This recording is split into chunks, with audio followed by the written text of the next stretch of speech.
அச்சாரம் டிவி நேயர்களுக்கு வணக்கம். இன்னைக்கு திரை விமர்சனத்தில் நாம் பார்க்க போகிற திரைப்படம் காந்தரா சாப்டர் 1. ஹோம்பலே ஃபிலிம்ஸ் தயாரிப்பில் ரிஷப் ஷெட்டி இயக்கி நடித்து வெளியாக இருக்கும் படம் காந்தரா சாப்டர் 1. இதில் ருக்மணி வசந்த், ஜெயராம், குல்ஷன் தேவையா, ராகேஷ் பூஜாரி மற்றும் பலர் நடித்துள்ளனர். கதை: குல்ஷன் தேவையா பாங்கராவின் புதிய மன்னராகிறார். அதே நேரத்தில் ரிஷப் ஷெட்டி காந்தரா பழங்குடியினரை வழி நடத்துகிறார். ஈஸ்வர காட்டை ஜெயராம் பரம்பரையினர் அடைய நினைக்கின்றனர். இவர்களுக்குள் நடக்கும் மோதலே படத்தின் மீதி கதை. கர்நாடகாவின் தொலைதூர பகுதியில் கிபி 4ஆம் நூற்றாண்டில் முதல் கன்னட வம்சமான கதம்ப வம்சத்தை மையமாக கொண்ட கதையாகும். விஜயேந்திர மன்னரின் ஆட்சியில் தெய்வீக சக்திக்கும் ஒரு ராணிக்கும் இடையிலான உணர்ச்சி பூர்வமான மோதலே இதன் மையக்கதை. அந்த காலகட்டத்தின் கலாச்சாரங்கள், சடங்குகள், மக்களின் மூட நம்பிக்கைகள் மற்றும் பக்தி ஆகியவற்றை இந்த கதை பேசுகிறது.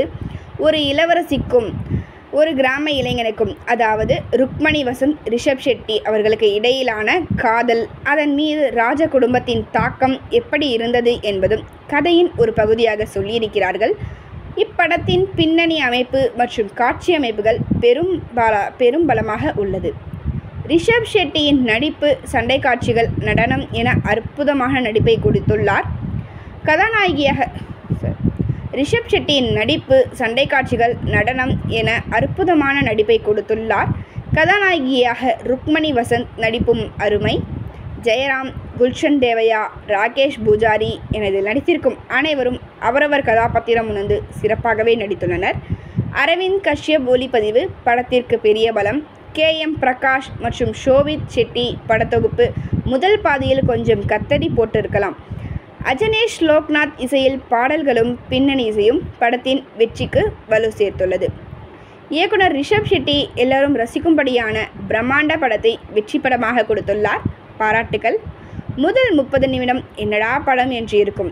அதன் பிறகு மிரட்டலாக பார்வையாளர்களை கவரும் விதத்தில் இருக்கும் காந்தரா சாப்டர் 1. ஒட்டுமொத்த படக்குழுவினர்களுக்கும் அச்சாரம் டிவி சார்பாக வாழ்த்துக்கள்.